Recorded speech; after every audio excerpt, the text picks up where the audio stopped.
요즘 시중은행에서 돈 빌리기가 매우 어려워졌습니다. 가까스로 대출을 받게 돼도 대부분의 대출금리나 상환 방식에 대해 잘 모르는 경우가 많다고 하는데요. 오늘 재테크 속속에서는 이 부분을 좀 짚어보겠습니다. 정철진 경제평론가와 함께합니다. 자, 먼저 대출금리가 정확히는 아파트 같은 주택이나 토지, 전세자금 등을 담보로 잡는 대출금리의 종류일 텐데요. 한 6, 7년 전쯤인가요? CD 연동 대출금리가 가장 익숙한 금리였던 것 같은데 자세히 좀 알려주시죠. 네, 이 CD 연동 대출 금리는 양도성 예금 증서인 CD에 매겨지는 금리에 따라서 담보 대출 금리가 결정되는 그런 방식입니다. 예. 이 CD는 일반적인 예금 증서와는 다르게 계좌 주인의 이름이 적혀지지 않는 무기명 방식이어서 금융시장에서 아주 자유롭게 매매를 할 수가 있는데요. 이 CD 연동 대출 금리는 이 CD 금리에 은행에서 덧붙이는 가산 금리, 이 두 개가 합쳐진 CD 금리 플러스 알파로 산출이 됩니다. 그런데 CD 금리는 대략 한 3개월 정도로 다시 결정이 되거든요. 그래서 이 CD 연동 대출 금리 역시 보통 3개월 단위로 움직이게 되는 거죠. 네, 그런데 요즘에 은행을 가게 되면은 코픽스 금리라는 말을 자주 듣게 되거든요. 네. 이제 대부분 대출 금리는 이 코픽스 금리인 거로 봐도 되겠습니까? 그렇습니다. 이제는 코픽스 금리를 이해하셔야 될 것 같은데요. 예. 이 코픽스 금리는 지난 2010년 2월 은행연합회가 만든 새로운 금리 형태인데요. 이 코픽스는 코스트 오브 펀드 인덱스의 약자로 자금 조달 비용 지수라는 뜻이고요. 조금 어렵죠? 이 코픽스 금리는 시중에 9개 은행이 자금을 조달할 때 지불하는 이자율의 평균치를 말하고 있습니다. 그런데 우리는 여기서 한 걸음 더 들어가야 하는데요. 코픽스 금리는 다시 신규 취급액 기준과 이 잔액 기준 금리로 나뉘기 때문입니다. 우리가 이제 은행에 가면은요, 은행 직원분들이 코픽스 신규, 코픽스 잔액 이렇게 짧게 부르는 걸 듣기도 하게 되는데요. 6개월 또는 1년 주기로 이 코픽스 금리는 재산정이 됩니다. 맞습니다. 그 코픽스 신규, 코픽스 잔액 이렇게 나오게 되면 사실 듣는 입장에서는 이게 무슨 말인지 잘 모르는 경우도 많거든요. 네, 이렇게 생각하면 될 것 같습니다. 이 앞서 코픽스 금리는 시중 은행들이 돈을 조달해 올 때 적용되는 금리라고 했는데요. 이때 이 신규 취급액 기준 코픽스 금리라고 하면은 은행이 새롭게 빌려온 자금의 이자율만 놓고 금리를 정하는 방식을 말합니다. 반면에 잔액 기준 코픽스 금리라고 할 때는요, 기존에 빌린 돈의 이자율과 또 새롭게 조달해 온 이 돈의 이자율 평균을 반영한 금리다. 이렇게 생각하면 되는데 어렵지가 않습니다. 자, 이 새롭게 조달한 돈의 금리가 코픽스 신규 금리, 은행이 기존에 빌려놓은 돈과 새롭게 조달한 돈의 금리를 평균해 낸 것이 코픽스 잔액 금리다. 이렇게 이해하시면 될 것 같습니다. 자, 그럼 여기서요, 제가 얼마나 이 부분을 잘 이해를 했는지 문제를 하나 내보도록 하겠습니다. 만약 요즘처럼 금리가 지속적으로 오르고 또 오를 가능성이 매우 높다고 할 때는 우리는 어떤 대출 금리 상품을 이용해야 좋은 걸까요? 금리가 더 올라갈 수 있는 상황이다. 네. 그렇다면은 은행이 새로 조달한 돈은 높아진 금리가 반영될 것이고, 그렇죠.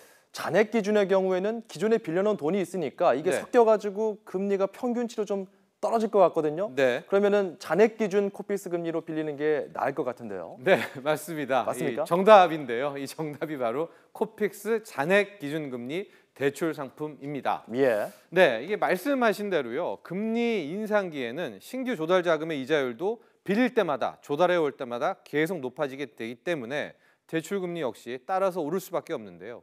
하지만 이 잔액 기준 코픽스 대출 금리를 선택을 하면 이 신규 자금은 비싼 금리가 적용이 되지만 기존에 낮은 금리로 빌려왔던 조달해왔던 자금과 섞이는 일종의 물타기 효과가 있기 때문에 대출 금리의 상승폭은 상대적으로 줄어들기 때문입니다. 그런데요, 이 코픽스 대출 금리는 신규든 이 잔액 기준이든 이 코픽스 금리에 은행이 자신만의 가산 금리를 붙여서 고객들에게 제시하는 것이기 때문에 은행별로 차이가 있습니다. 따라서 적어도 3곳 이상은 직접 발품을 팔아야 할 것 같습니다. 네, 이제 저희가 빌리는 거 알아봤고요. 대출 상환 방식도 좀 살펴보겠습니다. 네. 대출금을 갚는 방식도 좀 다양한 것 같더라고요. 그렇습니다. 이제 크게 3가지 정도를 알아두면 좋을 것 같은데요. 네. 먼저 이 만기 일시 상환 방법이 있습니다. 대출 기간 동안에는 이자만 쭉 내다가 만기일에 원금을 한꺼번에 모두 상환하는 방식인데요. 일명 거치식 상환 이렇게도 부르죠. 이자 규모로만 보면은 이 가장 많은 총 이자를 부담해야 합니다. 그럼에도 불구하고 이 많은 대출자들은 또 현실적인 어려움 때문에 이 방식을 선호하기도 합니다. 자, 그런데 상환 방식에서는 원금 균등 분할 상환 그리고 원리금을 균등해서 분할 상환하는 방식이 두 가지가 항상 고민이 되거든요. 네. 유불리를 어떻게 따져야 됩니까? 네, 이 정답은 없습니다. 각 개인에 따라 개인의 재정 상황에 따라 유리와 불리가 나눠지는 건데요. 예. 이 먼저 원금 균등 분할 상환을 보면은요, 이 대출 원금을 대출 기간으로 균등하게 나누어 상환하는 방식입니다. 그러니까 만기까지의 이자의 총 규모는 가장 적다고 할 수가 있는데요. 또한 이 처음부터 대출 원금을 지속적으로 갚기 때문에 일정 시기가 지나고 나면 매달 부담하는 원리금이 확 줄어드는 효과도 맛볼 수가 있습니다. 하지만 이 단점도 있는데요. 이 초반부터 원금을 갚기 때문에 이 초반에 상환하는 원리금이 상대적으로 크다는 점입니다. 그래서 이 상환 방식은 이 대출 초반에 다른 또 다른 곳에서 목돈이 들어올 가능성이 높을 대출자라면 상대적으로 유리하다고 볼 수가 있습니다. 왜냐하면 이 초반에 괜히 이자를 많이 낼 게 아니라 초반부터 원금을 더 갚아가다가 이 들어오는 목돈을 통해서 또 갚을 수 있다는 점이 좋기 때문입니다.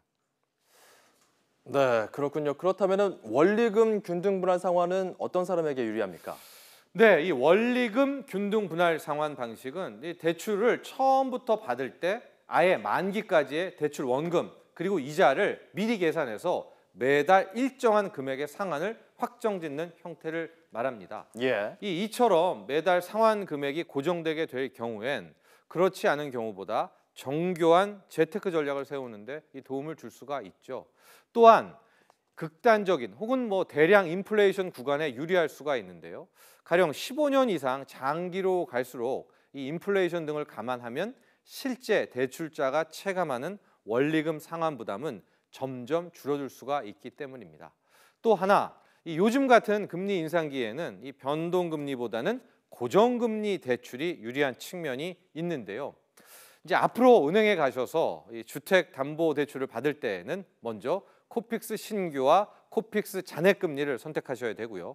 여기에다 변동금리냐 고정금리 이걸 결정을 하시고 마지막으로는 원금 균등 상환 방식이냐 원리금 균등 분할 상환 방식이냐를 선택할지를 충분히 고민하신 다음에 결정하시기를 바랍니다.